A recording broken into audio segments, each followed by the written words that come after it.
Hey there, viewers. We're all just a bunch of footy fans having some footy fun here on FootyFin. Fins up. All right, want to do a wrap, new graphic for this wrap type segment. Let's wrap with a W.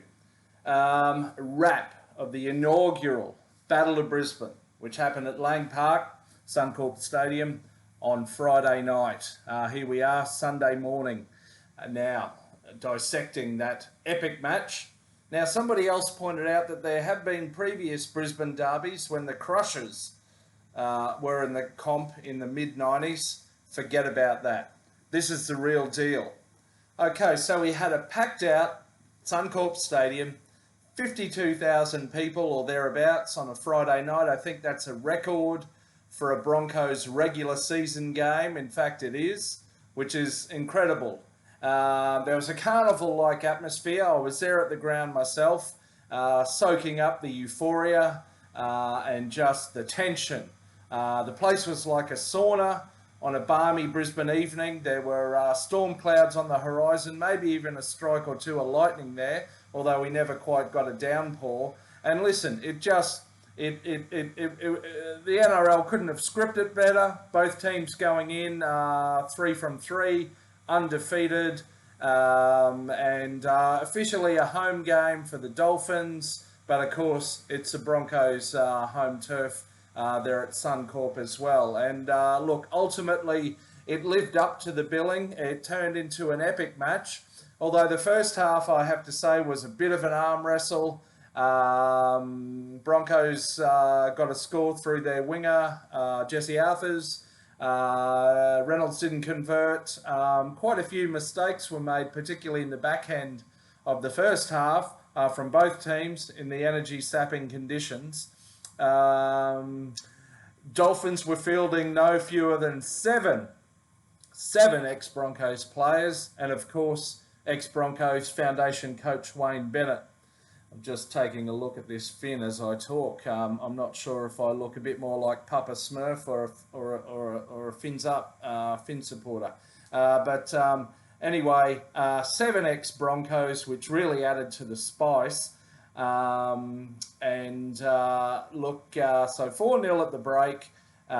Bit of an arm wrestle there. I think it was about 10 minutes into the second half where the Broncos' other winger, Selwyn Cobbo, scored.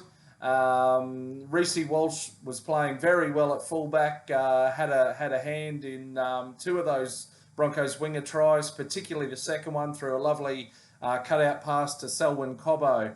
And look, I have to say, once the Broncos scored that second try, there was a fear that the floodgates might open and they'd run away with a 20-point win or more like they did against the Dragons last week. The Dolphins were suffering some injuries, including to their playmakers. So young Isaiah Katoa, the 5'8", was out injured, replaced by ex-Bronco Anthony Milford. I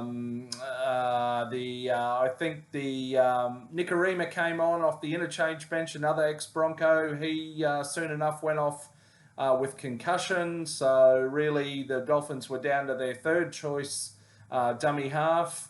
Sean O'Sullivan went off with a pec injury. So the Dolphins really battled bravely there, it has to be said, despite a number of injuries to their key spine players. Now, after Cobbo scored, I think it was about the 57th minute, the Dolphins got a try through ex-Bronco Jared Wallace, who trucked it up the middle and went over in heavy traffic next to the sticks. It was converted. Suddenly, game on, 8-6. Just a number of minutes later, the Dolphins fought hard and scored their second remarkable try. Anthony Milford put through a little grubber for the hammer, Hamiso Tabuai-Fidow, to score a stunning try. And I think the hammer, if I'm not mistaken, has scored tries in all 4 of the Dolphins games now. That one was converted. Suddenly, throw out the script. Dolphins are up 12-8 with about 20 or so to go, or maybe even less. So then it was a bit of an arm wrestle for a while. Finally, in about the 70th minute, I think it was, Adam Reynolds put Kirk Capewell through, who ran more than half the field to score.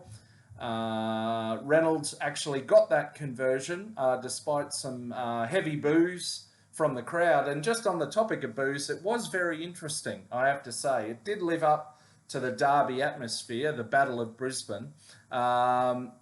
Really, really noticeable booing of the Dolphins from Broncos fans, including when the Dolphins team first ran out.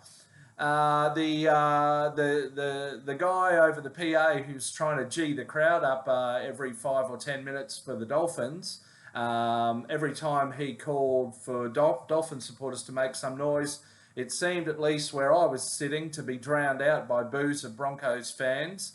Boos from Dolphins fans were not as notable, except for that one sideline conversion from Adam Reynolds.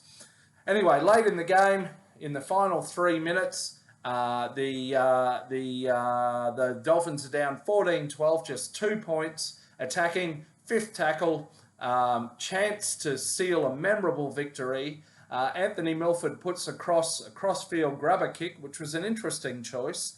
I have to say maybe he chose not to do the bomb because the Dolphins had the shorter, stockier winger Tessie New up against the tall, athletic Selwyn Cobbo. So Milford went for a grubber.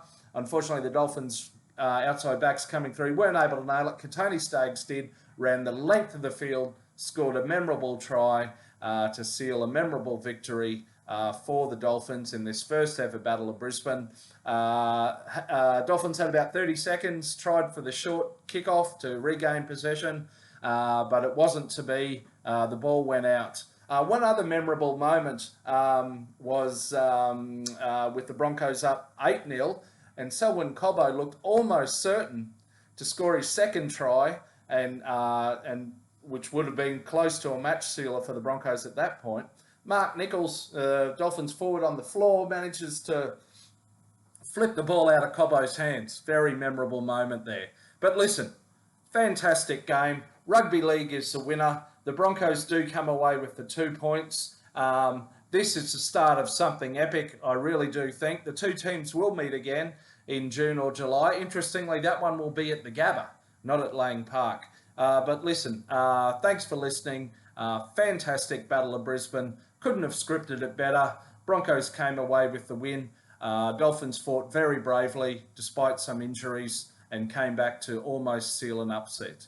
That's the Dolphins' first loss, but they'll be still not riding a wave of euphoria, but still riding high going into the next match.